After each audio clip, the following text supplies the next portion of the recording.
As the young Uchiha warred with the 4th Hokage, the yellow flash slammed his hand against his opponent's chest, forming a contract seal.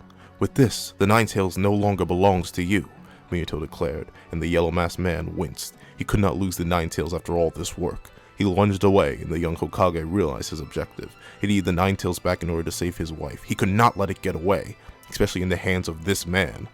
Both space-time bending warriors vanished from existence, reappearing at the same moment next to the mentally freed beast. The masked man aimed to take the beast away to his own dimension, storing it there until he could return it to its rightful place. The Hokage simply hoped to take the beast back to his wife in order to restore the seal on the mighty beast.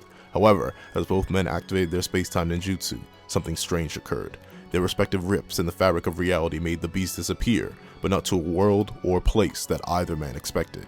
Elsewhere, in another place, another time, another world, a demon of 4 arms and 2 faces cackled at the ruins of another one of his conquests. "This world, this empty visage, is there no more challenge? You jujutsu sorcerers are nothing but a forest of weaklings meant to burn away before my power. Send me a challenge, something to make me stumble, you oafish fools." As if the heavens themselves had heard the call of the demon that roamed the earth, a titanic beast of orange fur appeared amongst the ruins, shaking the very earth it landed upon.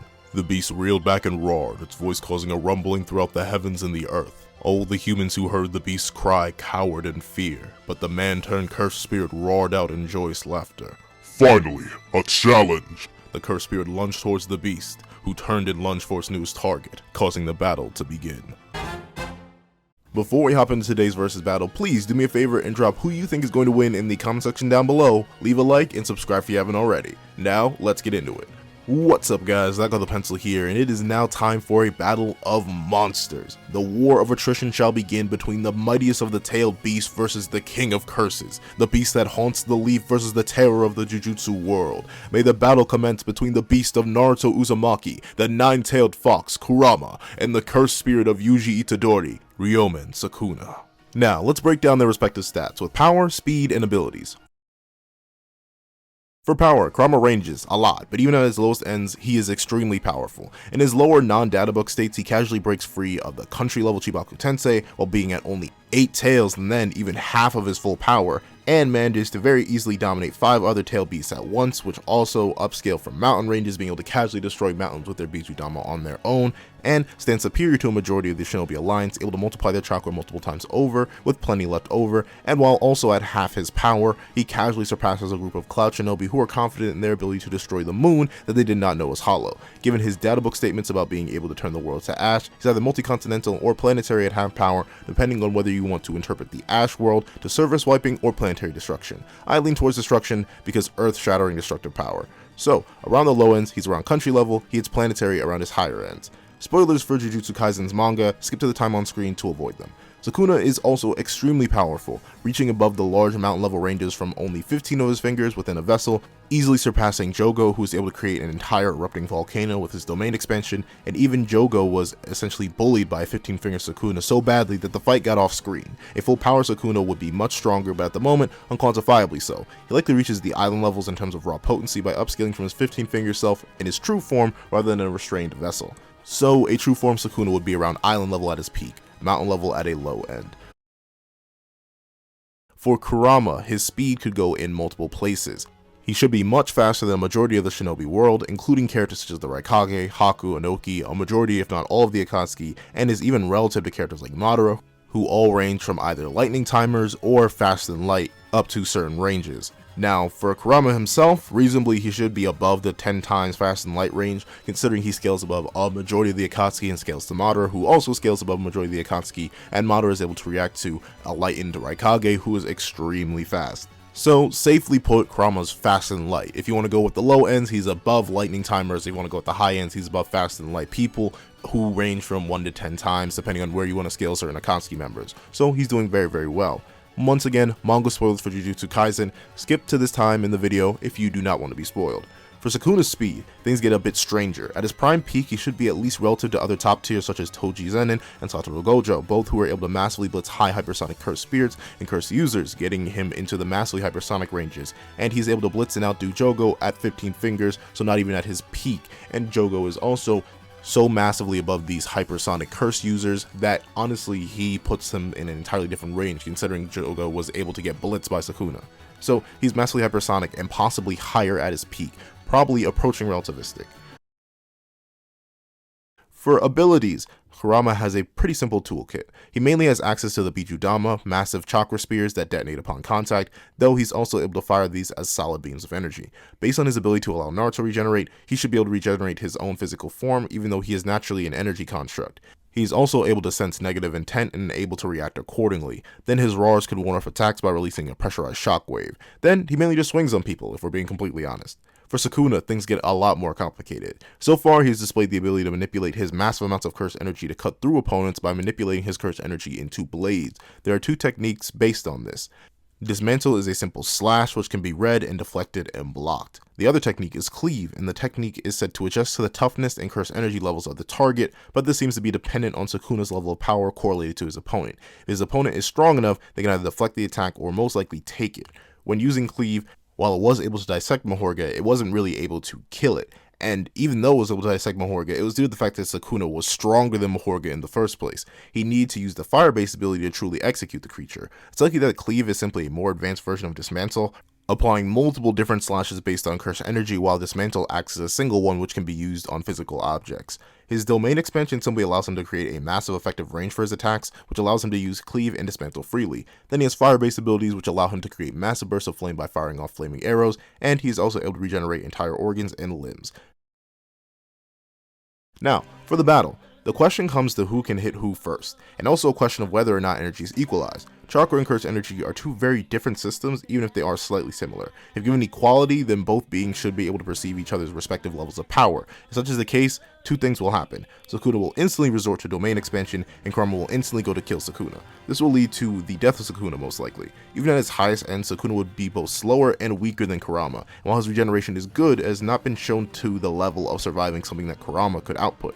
Sukuna would either be blasted out of existence by a Bijudama, or Kurama would swipe him away. Reasonably, Sukuna still should be able to exist after a swipe, but this swipe will likely splatter Sukuna into a messy pile of blood. And then the question becomes if Sukuna could reform himself from that. We know Sukuna does have limits, as he did die, his soul stored in his fingers, but I would say that his regeneration just doesn't keep up with something that Kurama could output. If Sukuna gets splattered, he dies. Now, say Kurama holds back and Sukuna activates Malevolent Shrine. The question becomes if Sukuna's level of cursed energy will allow him to adjust to the levels of Kurama's chakra via cleave. I personally do not think so. Sukuna has limits, and going by their respective feats in scaling, Kurama's limits are much higher than Sukuna's. And thanks to his ability to sense negative intent, Dismantle would not be effective as Kurama would be able to attack it and or deflect it.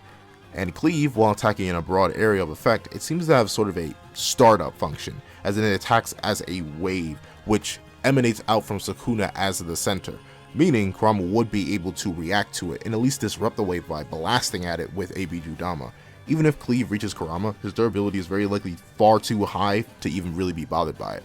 It may trim his hair at worst, considering the fact that it needs to be adjusted based off cursed energy. It itself is not a free hit that will instantly cleave through one's opponents. It is something that needs to be supplemented by cursed energy in order to accommodate for an opponent's power level. And we know while Sukuna has high levels of cursed energy, extremely high amounts so far that every time he's fought in the series he's never run out of power, the main issue comes down to the idea of what will he really be able to do when he lacks the power to adjust cleave any further.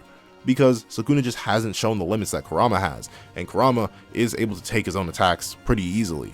And his attacks are way beyond anything Sukuna has produced. So the question becomes, would Cleave negate durability? No, it doesn't seem to. It seems to be able to adjust to durability if the durability is something relative to Sukuna. And the thing is, it could be argued that none of Kurama's techniques will work within a domain expansion. That is true. But then the question on top of that becomes, can Kurama reach Sukuna? Will he be able to basically push through Cleave? And I think the answer is once again going to be yes, considering the idea that Sukuna's cleave, while being able to cut through everything, does seem to shut down after a while. Though he did shut it down on purpose against Mahorga, Mahorga wasn't able to really push through it considering he was inferior to Sukuna in most aspects, including cursed energy. Kurama would very likely be able to simply walk through Cleave, considering it wouldn't be powerful enough to hold him back, and Sukuna would still have to stay there. Sukuna could very likely run, but due to Kurama's superior speed, it wouldn't go in Sukuna's favor, considering Sukuna would just be caught by Kurama. And this is all in the pretense that we equalize both cursed energy and chakra. If neither are equalized, the thing is, Sukuna wouldn't even be able to sense what Kurama was. He would basically just view Kurama as a supersized curse that happens to be very, very big. And that's going to lead to Sukuna's death, because if he plays around with Kurama, he's dying by anything. Because all Kurama has to do is loosely swipe at him, and due to his higher attack potency, Sukuna's dead. So I don't necessarily see this going in Sukuna's favor, especially if Kurama is even remotely serious. Kurama, even in character, doesn't necessarily hesitate to kill people. He usually needs to be told not to. He will attack with his full force if he's fully able to. All the other times he hasn't done something like that is when he's been under control of somebody else or been working with somebody else in order to not kill somebody. So he swings on Sukuna, Sukuna dies. That's the main issue. Sukuna right now, the main issue is the idea that he lacks the power and the speed to really keep up with Kurama. Kurama's a bit too fast and he's a bit too strong, so Sukuna wouldn't really be able to dive into any of his techniques that would allow him to do damage to Kurama. And even if he was allowed to activate his techniques, like say we just turn Kurama's brain off for a little bit, and he doesn't go on the attack instantaneously against Sukuna, then even if Sukuna does activate domain expansion, he won't be able to do much with it. He'd probably run out of cursed energy due to Kurama's longevity and his durability, even if Kurama can't just walk through cleave, which is something Kurama is very likely able to do considering how much lower Sukuna's level of power is compared to Kurama. So I see Kurama taking this pretty much every single time. Unless you want to put some no limits fallacy on cleave and just assume that, oh, even if the target's power drastically overwhelms Sukuna's power, it should just be able to cut through anyway because it adjusts to anything. I don't think that works, but sure, if you want to do that, then there, unequalized, Sukuna does win. But otherwise, I don't see Sukuna really taking this. He's too slow and not strong enough to really do anything to Kurama, and his regeneration isn't good enough to keep him in a fight forever. We know he can be killed, and while Kurama can be killed, you need to be of equal stats, or comparable to Kurama, to even destroy his physical form. But speaking of his physical form, let's lower them down to equal stats. What happens then? Then I can actually see Sukuna taking this pretty readily, because now his attacks are going to be able to do damage to Kurama, and since Sukuna is way smaller than Kurama, he's basically going to be a little living gnat that can run around Kurama and just constantly hit him with Dismantle, constantly hit him with Cleave, and this time, if Domain Expansion hits, like Sukuna's able to activate it, while Cleave wouldn't instantly cut through Kurama, it would do more and more damage. It would basically be able to endlessly build on Kurama until it destroys his physical form.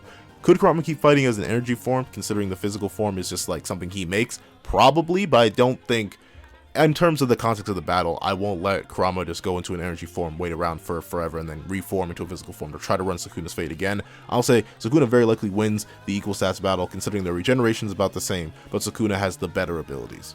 There we go, that's my thoughts on the fight from everything we know about both characters so far, but I'll be real with you, I think Sukuna is definitely going to get more and more powerful. We may get more and more of his past true prime self eventually, so this battle may have to be redone in the future, but as for right now, I do think Kurama's going to take the win due to his superior stats. But what do you guys think? Please tell me in the comment section down below. Thank you guys so much for watching. Please remember to like, share, comment, and subscribe, and I hope you guys have a wonderful day. This is That Guy with the Pencil, writing off.